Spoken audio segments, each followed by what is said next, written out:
नमस्कार साथियों, मैं संदीप स्वागत करता हूं आपके अपने ही YouTube चैनल संकल्प विद संदीप पर। कैसे हैं साथियों? हम आशा करते हैं आप मस्त होंगे, जबरदस्त होंगे और अपने लक्ष्य के प्रति समर्पित होंगे।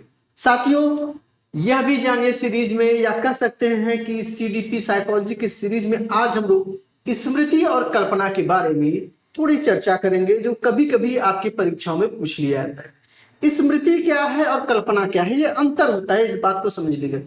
स्मृति जो होती है वो हमारे अतीत से होती है, इस बात को समझ लीजिए। स्मृति यानी कहने का मतलब हम उन्हीं चीजों को स्मृति कहते हैं जो हमारे अतीत से हो। क्या हो? स्मृति किससे होती है? अगर बात करें स्मृति की, तो स्मृति हमेशा अतीत से संबंध रखती है।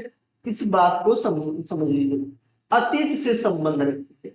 लेकिन अगर हम बात करें कल्पना की, कि कल्पना क्या है, तो कल्पना में तीनों आ जाता है। कल्पना में तीनों क्या क्या आ जाएगा? अतीत भी आ जाएगा, वर्तमान भी आ जाएगा और भविष्य भी आ जाएगा। तो यानी कहने का क्या मतलब है कि अतीत, वर्तमान वर्तमान और भविष्य तीनों से जुड़ी होती है। भविष्य तीनों से संबंधित क्या है? तीनों से संबंधित है, ये भी आप समझ लीजिएगा। अतीत मतलब बीता हुआ, कल जो हमारा है वही तो हमारा अतीत है भाई, वही अतीत। आपसे पूछे कि स्मृति क्या है, स्मृति सीधे सीधे अतीत है। कल्पना क्या है? अतीत भी है, वर्तमान भी है और भविष्य। अतीत जो है हमारा, हमेशा हम पीछे का देखते हैं, यानी जो बीत चुका है उसको देखते हैं। अतीत में हम पीछे की घटनाओं को देखते हैं, पीछे की घटनाओं पर चर्चा करते हैं, ये समझ लीजिए। पीछे की घटना को हम देखते हैं। लेकिन आप कल्पना पूछेगा, कल्पना क्या है? कल्पना में हमेशा हम आगे चलते हैं, आगे की ओर देखते हैं। यह भी समझ लीजिएगा कि कल्पना हमेशा जो है आगे की ओर चलता है, आगे की ओर सोचते हैं। इसमें आगे की ओर सोचते हैं या चलता है, कह सकते हैं चलता है, ये हमेशा आगे चलेगा, ये समझ लीजिएगा। आपसे पूछेगा। और बात करें अतीत की, तो अतीत मन के निम्न स्तर पर कल्पना से पहले आती है। मन का सबसे निम्न स्तर क्या है? स्मृति, और कल्पना से पहले आ जाएगी, इस बात को समझ लीजिएगा। तो मन में जो है, ये ध्यान के, ये स्मृति जो है सबसे निम्न स्तर पर है, सबसे निम्न स्तर पर, सबसे निम्न स्तर पर कल्पना से पहले आ जाती है। कल्पना से पहले, कल्पना से पहले जो आती है वही हमारी क्या है? स्मृति है। यह भी आपसे पूछ लेगा। लेकिन अगर आपकी बात करें कल्पना, तो कल्पना मन का सबसे उच्च स्तर माना जाता है, इसके लिए स्मृति की आवश्यकता होती है। तो मन के सबसे उच्च स्तर पर, मन के उच्च स्तर पर, मन के उच्च स्तर पर कल्पना आती है। और ये कल्पना किसके साथ आएगी? जब भी आएगी कल्पना के लिए स्मृति की आवश्यकता जरूर होगी, इस बात को समझ लीजिएगा। कल्पना मन का उच्च स्तर है, कल्पना यह स्मृति के साथ आती है, स्मृति के साथ आती है, यह भी ध्यान दीजिएगा।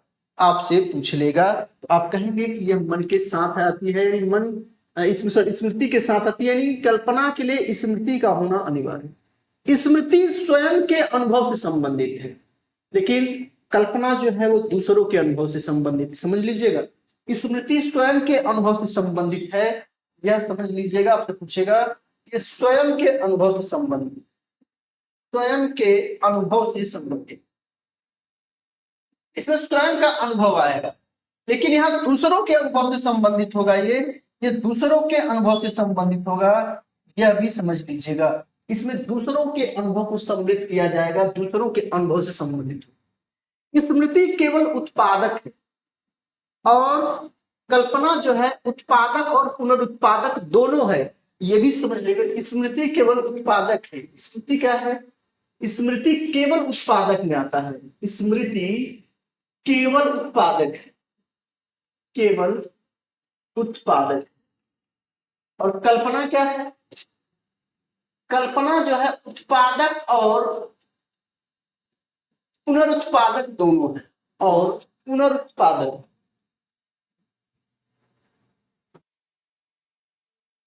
उत्पादक है।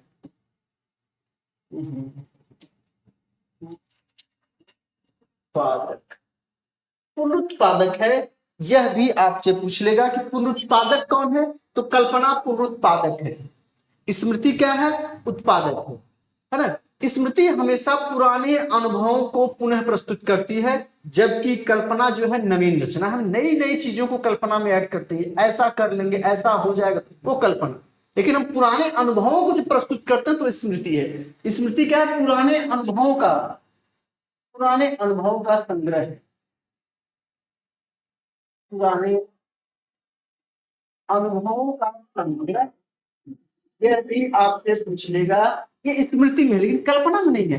कल्पना हमेशा नवीन संग्रह की खोज करता है, हमेशा नवीन संग्रह की तरफ जाता है, नवीन संग्रह की खोज करता है, नवीन चीजों की ओर जाता है। यही स्मृति में और कल्पना में अंतर है। आइए जल्दी जल्दी दोहरा लेते हैं कि स्मृति कल्पना में क्या अंतर है। तो स्मृति अतीत से संबंधित है, कल्पना अतीत वर्तमान भविष्य से संबंधित है। स्मृति पीछे की ओर चलती है, पीछे की घटनाओं को देखती है, यह आगे की ओर सोचता चलता है। सबसे निम्न स्तर पर स्मृति होती है और एक कल्पना से ठीक पहले हो जाएगी। यह मन का सबसे उच्च स्तर है और स्मृति के साथ चलती, स्मृति की आवश्यकता होती है, कल्पना में स्मृति की आवश्यकता होती है। ये आपसे पूछ लेगा, कल्पना में स्मृति की आवश्यकता होती है, स्मृति की आवश्यकता होती है, स्मृति की आवश्यकता होती है, यह भी समझ लीजिएगा। यह स्वयं के अनुभव से, यह दूसरों के अनुभव पर भी आधारित होता है, या दूसरों के अनुभव से हम सीखते हैं, दूसरों के अनुभव से रिलेटेड होता है कल्पना। दूसरी की बातों को सुनकर, देखकर, समझकर उस पर कल्पना कर लेना। स्मृति केवल उत्पादक है, जबकि कल्पना उत्पादक और पुनरुत्पादक दोनों है। स्मृति पुराने अनुभवों का संग्रह है, जबकि कल्पना नवीन संग्रह है। ये छोटी सी एक टॉपिक है साथियों, यहां से आपसे प्रश्न पूछ लेता है। आज का सेशन कैसा लगा कमेंट के माध्यम से आप जरूर बताइएगा। चैनल पे नए हैं सब्सक्राइब करें, शेयर करें, लाइक करें और अपने सुझाव भी हमें जरूर प्रेषित करें। मिलते हैं फिर, जय हिंद।